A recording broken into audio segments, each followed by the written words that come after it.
You will not believe how far pride and tradition can push a man. This is the heartbreaking story of a husband who abandoned his loving wife simply because she could not give him a son. But years later, when the truth was revealed, it shattered his entire world and left him broken. Kwame was 34 years old, tall and dark-skinned, with the strong build of a man who had worked hard all his life. His deep-set eyes carried pride, and his presence commanded respect. He came from a family that valued traditions above all else. Adwa, his wife, was 28, with warm brown skin and a gentle face framed by simple braids. She was known in her village for her kindness, her soft-spoken nature, and her patience. Their marriage began with love. They laughed together, prayed together, and worked side by side. Adwa took care of their home with grace, preparing meals, tending the farm, and supporting Kwame in every way. Their bond seemed unshakable. But beneath the love, a quiet storm brewed. Kwame's family held tightly to the belief that only a son could carry on the family name. Adwa bore him daughters, 3 beautiful girls with sparkling eyes and laughter that filled their small home. But in the eyes of his relatives, daughters were not enough. They whispered behind her back, hinting that she had failed as a wife. The whispers soon turned into open criticism. Whenever Kwame's mother visited, she would sigh heavily, look at the children and say, "Daughters are blessings, yes, but who will carry your father's name when you are gone?" At first, Kwame defended his wife. He would tell his mother to be patient, that God would provide. But as the years went by, his patience wore thin. Each time a daughter was born, instead of joy, disappointment clouded his eyes. Adwa noticed the change. The man who once held her with tenderness now sat in silence, avoiding her gaze. The meal she cooked no longer pleased him. Her laughter no longer drew a smile from him. Slowly, distance grew between them. After their third daughter was born, Kwame's relatives held a family gathering. Adwa was not invited. His uncles and cousins sat around him and spoke harsh truths. "Kwame, enough is enough. A man without a son is like a tree without roots. Do you want to die with no heir? Do you want your land to pass into the hands of strangers?" The pressure became unbearable. By the end of that meeting, Kwame had made up his mind. He would take another wife.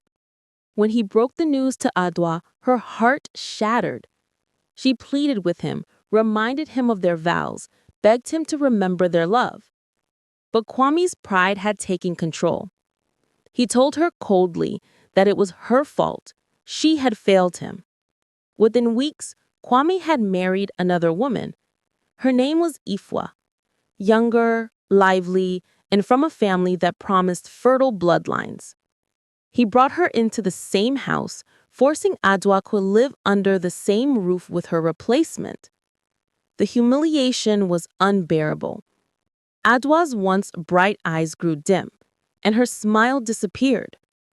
Neighbors whispered about her shame.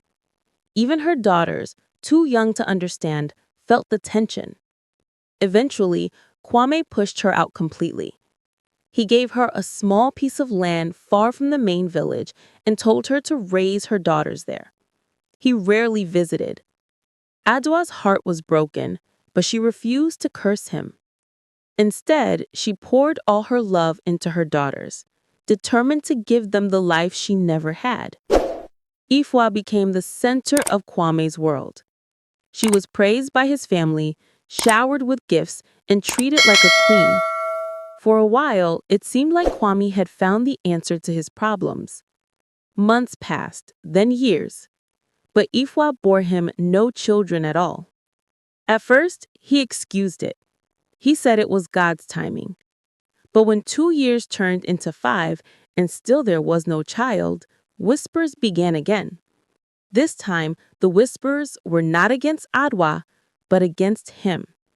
One evening, in a moment of weakness, Ifwa confessed something that cut through Kwame's pride like a knife.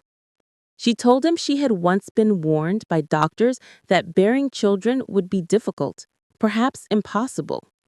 Kwame's world collapsed. He had abandoned the woman who loved him, thrown away years of marriage, and humiliated her all for nothing.